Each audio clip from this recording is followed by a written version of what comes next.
Luis del Pino es Radio Libertad.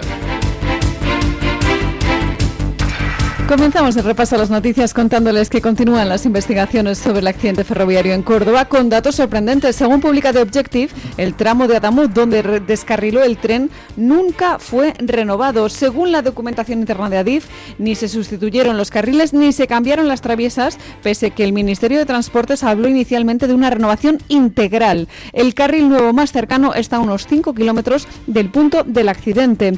Además, según confirma el debate, en ese mismo tramo se utilizó balasto reciclado, no material nuevo. Los contratos autorizaban expresamente a emplear balasto ya usado siempre que estuviera en condiciones de reutilización. Una decisión motivada por el encarecimiento de la materia prima y por motivos de sostenibilidad ambiental. Los técnicos recuerdan que tanto el balasto como las traviesas son elementos clave para la estabilidad de la vía y que una base en mal estado acelera la fatiga del carril. En Adamuz, a esa falta de renovación se sumó además una única revisión con ultrasonidos en 5 meses, según Adif. O sea, que lo que el gobierno y el gobierno y Óscar Puente habían vendido como una reforma integral, diciendo que toda la vía férrea entre Madrid y Sevilla había sido renovada, era directamente mentira. Óscar Puente y Pedro Sánchez deberían dimitir, aunque solo fuera por responsabilidad. Ha habido una tragedia ferroviaria terrible. Con Pedro Sánchez están pasándonos tragedias cada 3 minutos. En el mejor de los casos sería simplemente un puñetero gafe. En el peor de los casos, que por desgracia es a lo que apuntan las cosas, todo lo que está pasando sería consecuencia de la corrupción, el nepotismo y la absoluta incompetencia de la gente que colocan para dirigir los asuntos públicos. Aunque solo fuera por responsabilidad, los dos deberían dimitir. Pero es que además, pues estamos viendo que aquí ha habido intervención directa en la catástrofe. Y aunque no la hubiera habido, por mentir ya tendrían que irse a la calle, los dos. No se renovó la vía tal como se nos había dicho. Según la información que hoy publica The Objective, el tramo de vía más cercano, nuevo, está a 5 kilómetros del accidente.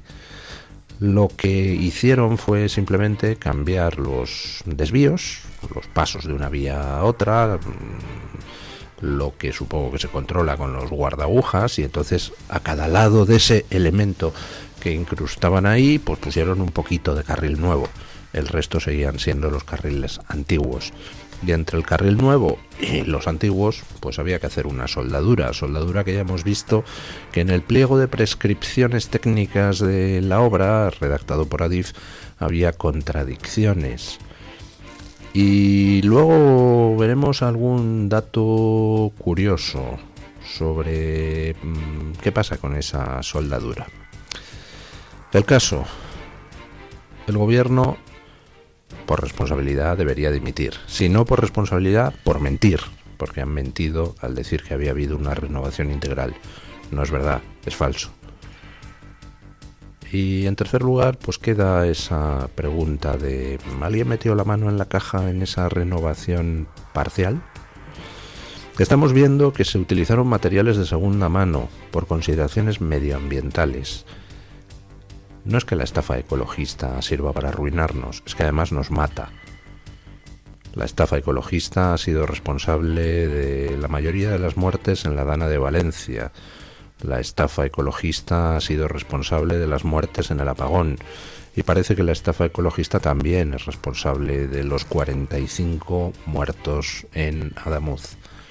Porque con la excusa de la estafa ecologista se dijo que, en fin, que mejor usar materiales reciclados. Total, ¿para qué? ¿Para transportar cientos de miles de viajeros a 300 kilómetros por hora en una mole de acero? ¿Para qué vamos a usar materiales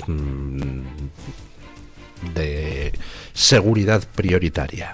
Lo prioritario es el medio ambiente y, como vimos en la información de OK Diario ayer, garantizar que los cangrejos de río de la zona no se vieran afectados por esas chorradas que hacen los humanos de tender vías férreas en las que uno espera no morir mientras las transita. Hasta el balasto, hasta la gravilla era de segunda mano. Muy bien. Pues nada, 45 muertos nos ha costado este gobierno. Pero insisto, incluso aunque no hubiera habido negligencia, incluso aunque no hubiera habido delirios ideológicos que al final resultan al final terminan provocando la muerte de personas, aunque no fuera nada de eso cierto, el gobierno tendría que irse por mentir. Tendría que irse realmente por responsabilidad, aunque no hubiera mentido. Pero da igual, es que encima ha mentido. Bueno, y mañana se celebrará el funeral religioso en Huelva. Después del fiasco de la ceremonia laica con la que pretendieron manipular de nuevo, como en la Dana, a las víctimas. Me pregunto si iban a hacer en esa ceremonia laica lo mismo, localizar alguna víctima o algún amigo de alguna víctima que fuera del PSOE para colocarle en primera fila y esconder a las demás víctimas detrás de una pantalla acústica o algo así, porque fue lo que hicieron en la Dana de Valencia, en esa mamarrachada de ceremonia laica, donde a víctimas seleccionadas las dejaron delante y a las demás las mandaron a otra sala. ¿Por qué? Pues porque las que dejaron delante eran las que podían increpar a Mazón, y las de la otra sala eran las que estaban fumando en pipa con todos. Bueno, pues la mamarrachada de la ceremonia laica Huelva se les ha caído por la rabia que sienten las víctimas hacia este gobierno. Y ayer preguntábamos, ¿qué va a hacer el gobierno? ¿Asistir? ¿No asistir? Porque los reyes van a ir mañana. Bueno, pues el gobierno ha decidido al final asistir. Escuchen.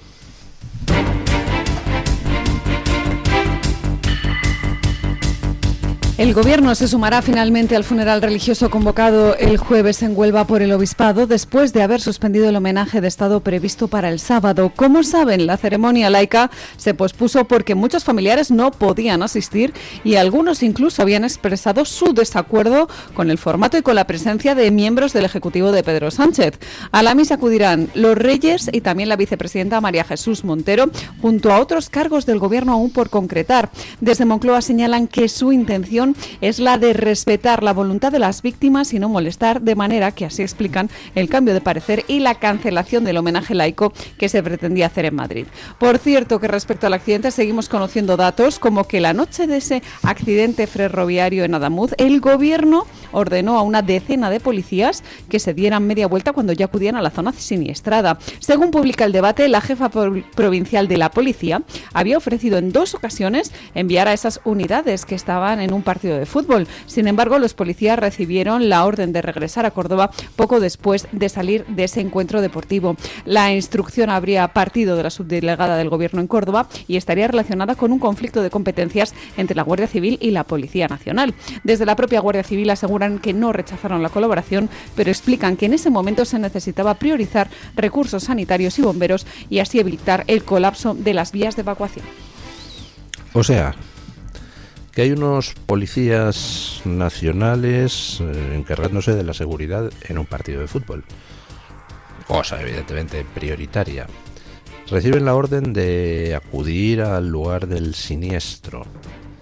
Y cuando van de camino reciben la orden de darse media vuelta y de no acudir.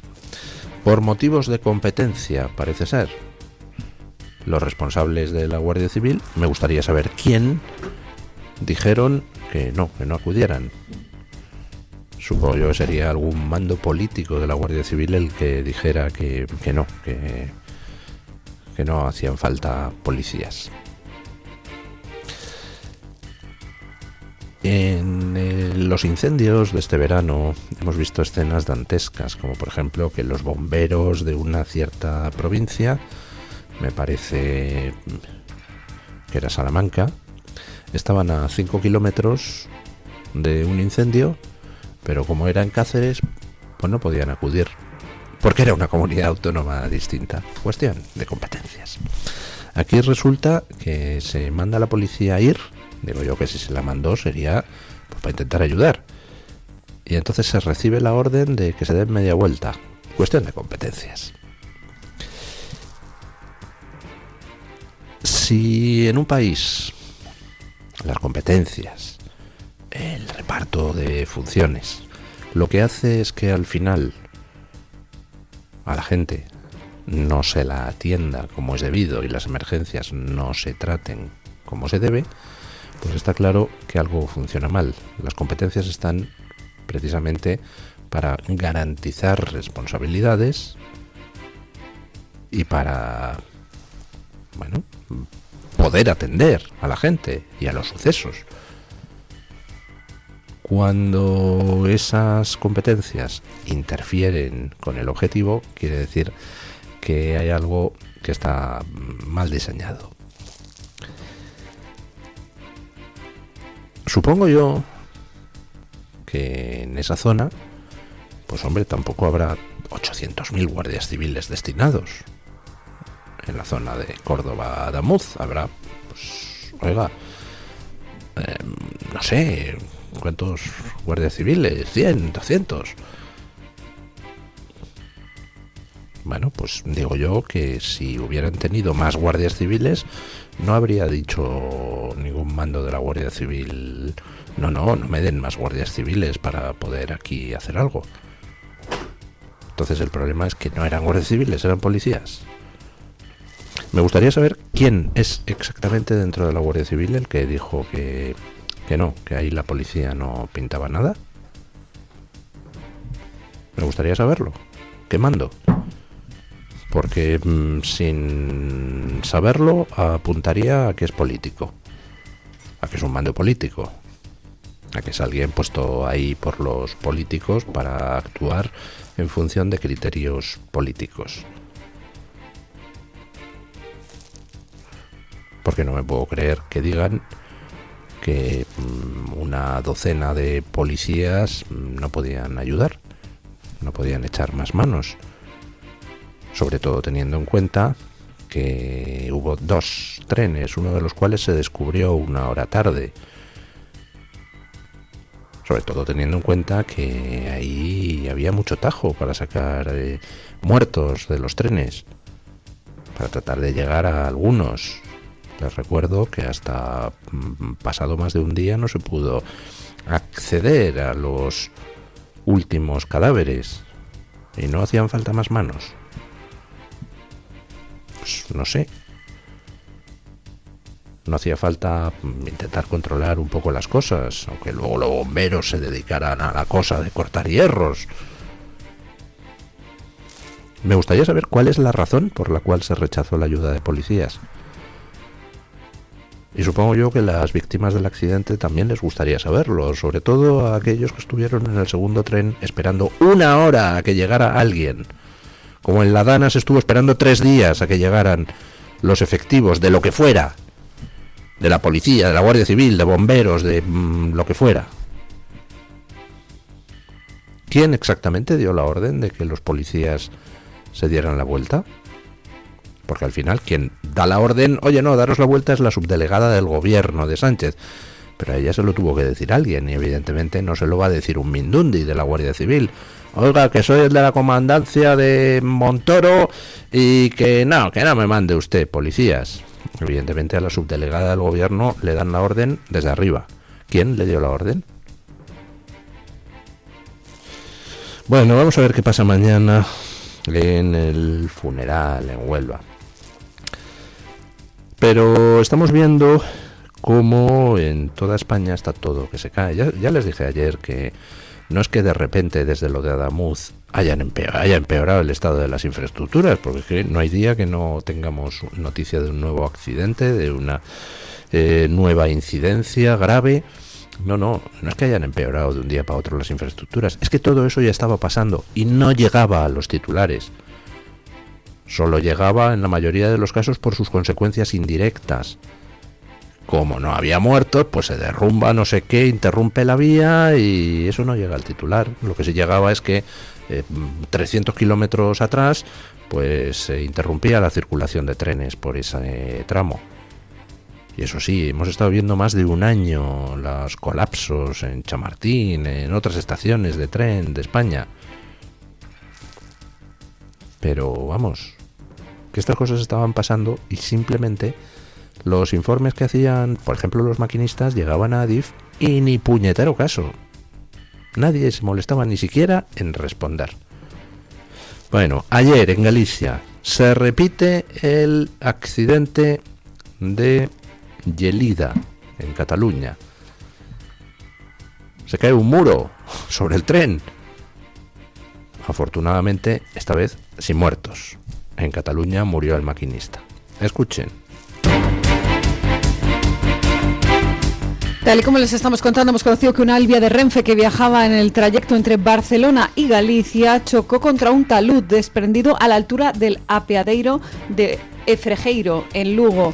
El impacto dañó de forma notable a la cabeza tractora, pero no hubo víctimas. Adif ha confirmado que el deslizamiento se debió previsiblemente al fuerte temporal y que la vía quedó reparada esa misma noche.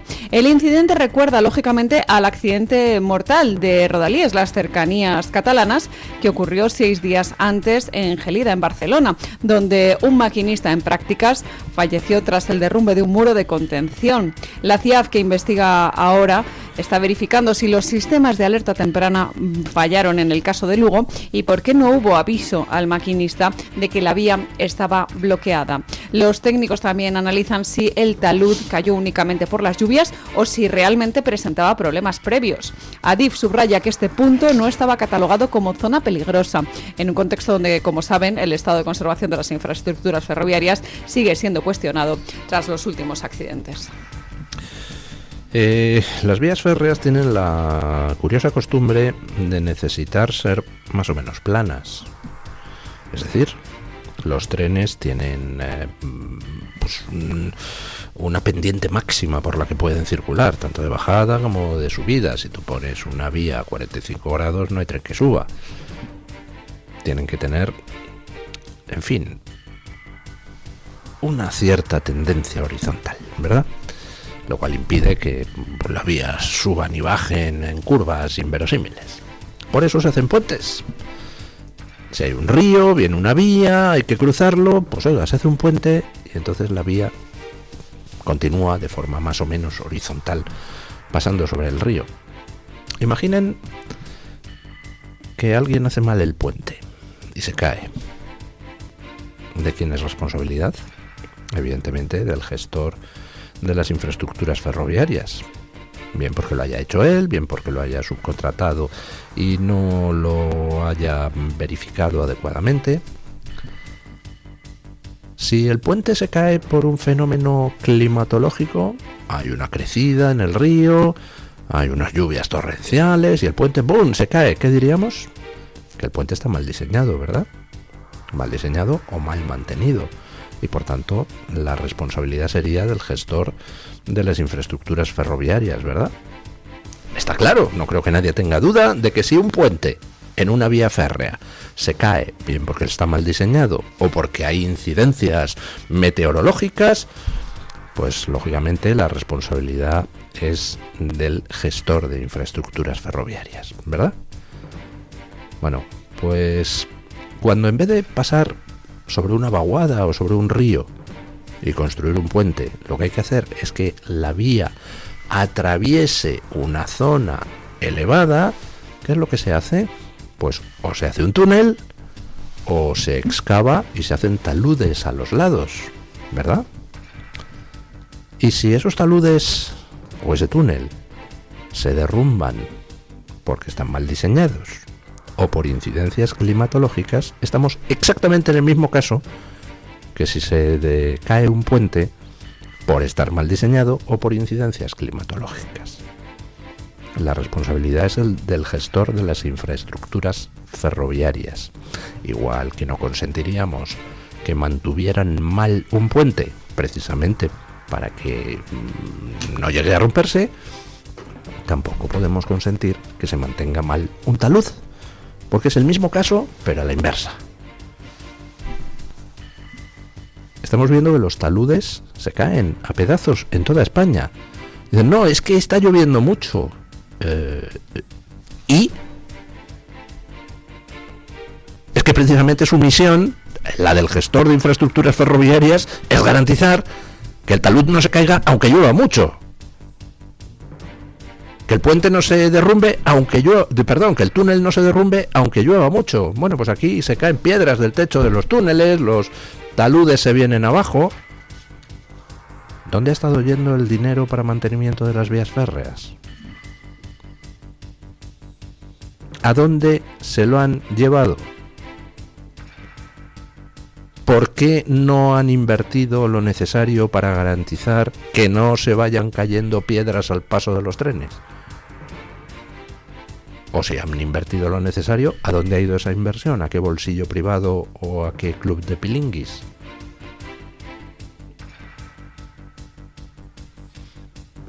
Hay un caso donde, bueno, el gestor de las infraestructuras ferroviarias pues no sería responsable si se cae un túnel o se hunde un talud o se derrumba un puente, que es cuando haya fenómenos extraordinarios. Si cae un meteorito y destruye la vía férrea en 10 kilómetros a la redonda, eso no es responsabilidad del gestor ferroviario. Si hay un terremoto terrible, pues, oiga, eso tampoco. Porque aquí en España terremotos terribles, pues hombre, hay pocos. Si de repente viene un tsunami y se lleva medio tren, tampoco es responsabilidad del gestor. Pero que llueva mucho, es que hacen los taludes para que llueva poco. Los apuntalan, pero un poquito. Y dice, bueno, sí, la semana cruzamos los dedos para que no venga una borrasca gorda. Pero ¿cómo es posible que se estén cayendo los taludes en toda España? ¿Cómo es posible que se estén cayendo piedras de los túneles al paso de los convoyes? Bueno, ayer el diputado de Vox, Figaredo, pues le cantó las 40 al gobierno y utilizó pues una expresión un tanto dura. Escuchen. El diputado de Vox, José María Figaredo, ha provocado una bronca notable en el hemiciclo tras llamar asesinos a los miembros del gobierno de Pedro Sánchez durante su intervención, unas palabras que fueron aplaudidas por su bancada. Eso es lo que ustedes traen para los españoles, la ruina y la vergüenza. Dimitan de una vez y pónganse a disposición judicial. ¡Asesinos!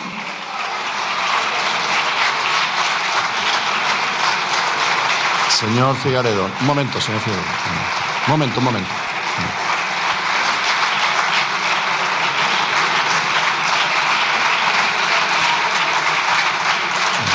Sus compañeros finalicen.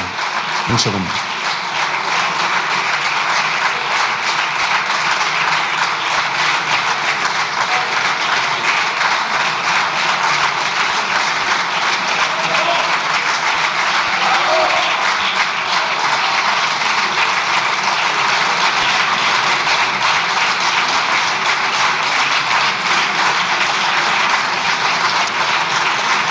Señor Figaredo, le pido que retire esa última aseveración de llamar asesinos en base al reglamento.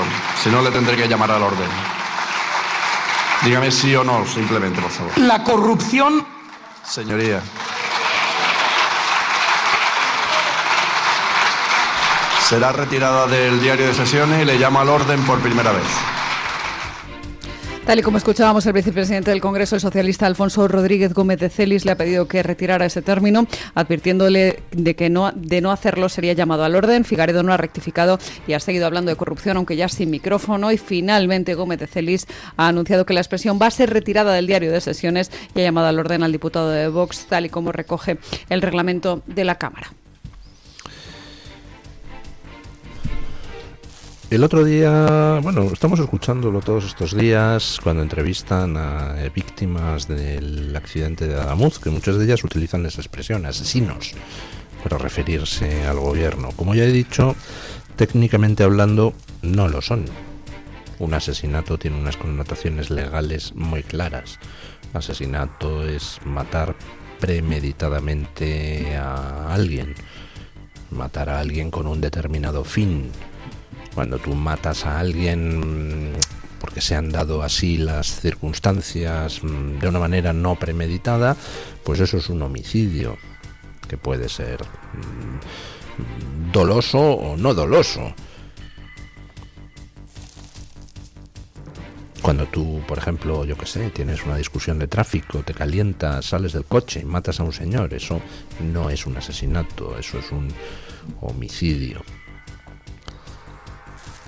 Cuando tú construyes un edificio y lo haces mal, cometes negligencias y el edificio se cae y mata gente, eso es un homicidio, no es un asesinato. Pero bueno, en el sentido coloquial, todos entendemos a qué se refería Figaredo, como todos entendemos a qué se refieren las víctimas que están llamando a este gobierno asesino. Y en el sentido político, la desgracia es que quien abrió la veda para este tipo de uso coloquial del término es el Partido Socialista, es la izquierda, que no ha perdido ocasión de llamar asesino a todo el mundo, sobre todo cuando tenían necesidad de desviar las culpas hacia nadie. Ayuso asesina, Mazón asesino, Aznar asesino, todos asesinos. Y ahora llaman al orden a Figaredo por llamarle asesino al gobierno.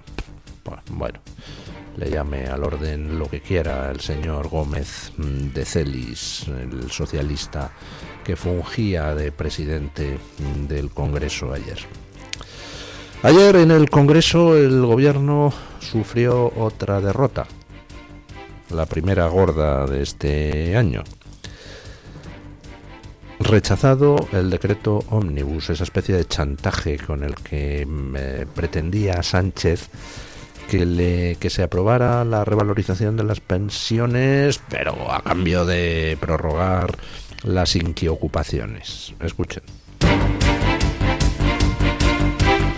Primera derrota del año para Pedro Sánchez en el Congreso porque Junts per Catalunya se sumó este martes al Partido Popular y a Vox para tumbar el decreto ómnibus que incluía la revalorización de las pensiones del 2,7%, además de otras medidas como la prórroga de la moratoria de los desahucios. De hecho, tanto Vox como Junts y el PP defienden que sí apoyarán esa subida de las pensiones, pero rechazan que se mezcle con otras medidas. Es más, Vox insiste en que cada subida que prometen sin reformar el sistema se cargan el sistema de pensiones. Junts ya ha anunciado una proposición de ley para garantizar la actualización de las pensiones por separado y desde el PP aseguran que habrían sacado adelante un decreto limpio limitado a las pensiones. Por su parte, el presidente del gobierno, Pedro Sánchez, acusa a los populares de tomar a los jubilados como rehenes. Lo han vuelto a hacer. Otra vez el Partido Popular toma como rehenes a los jubilados y jubiladas de nuestro país, votando en contra de sus intereses de más de 10 millones de pensionistas. Ya lo hizo en 2013, cuando congeló las pensiones desvinculándolas de la evolución de los precios. Lo volvió a repetir en el año 2021, cuando adaptamos la revalorización de las pensiones conforme al IPC, y ha votado en contra en las 4 actualizaciones posteriores. El año pasado quiso hacerlo, pero la presión social le hizo rectificar finalmente.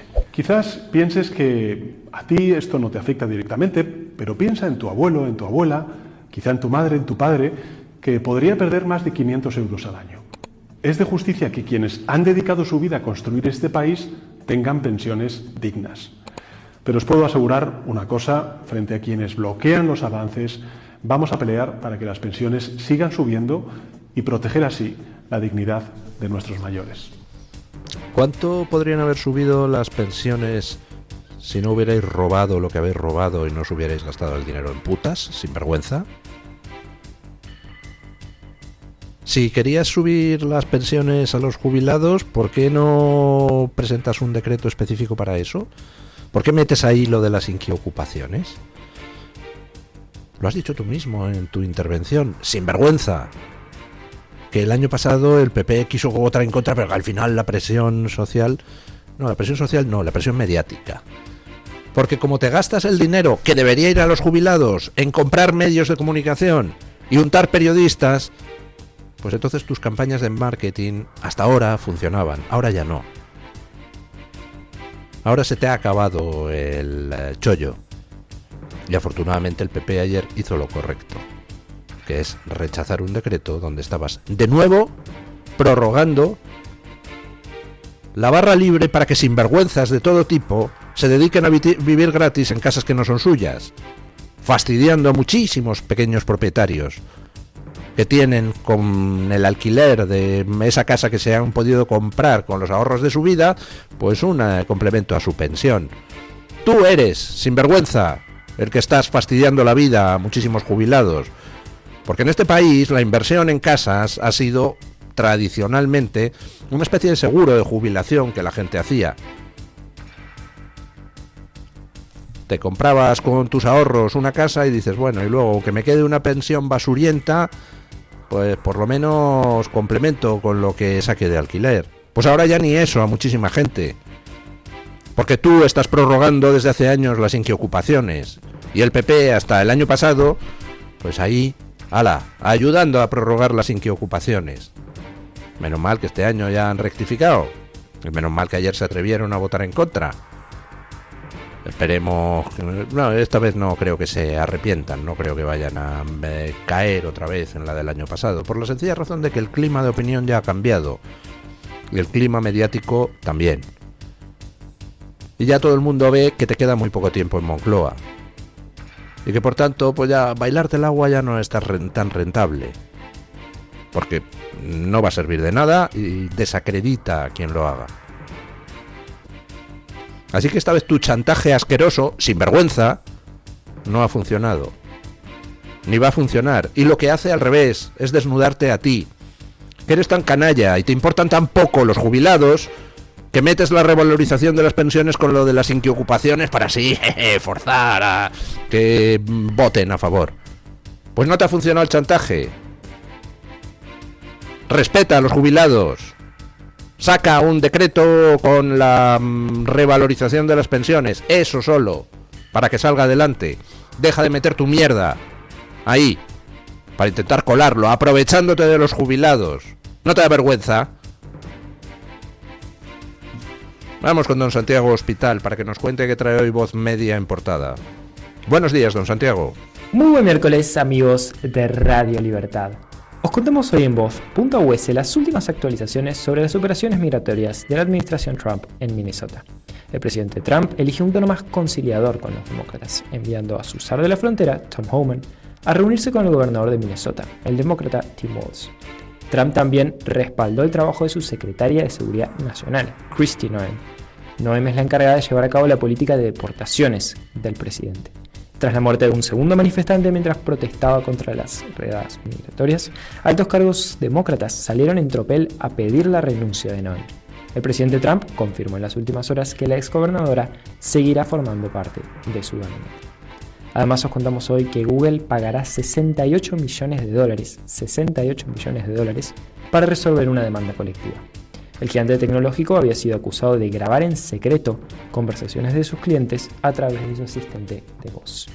Los demandantes aseguraron que los dispositivos de Google, desde móviles hasta parlantes inteligentes, grababan sin autorización de sus usuarios. Por último, os invito a leer actualizaciones que llevamos en portada sobre la represión en Irán. En específico, recomiendo leer una opinión que llevamos del parlamentario sueco Nima Golem Alipur, quien se pregunta ¿dónde está la Unión Europea durante la dura represión? Y llama a que defienda los valores occidentales y los derechos humanos que tanto dice defender. Todo esto y mucho más en nuestras redes sociales y en nuestra web, voz.us. Muchísimas gracias, don Santiago. Buenos días, don Eric. Buenos días, don Luis. Vamos con las noticias de las 7:30.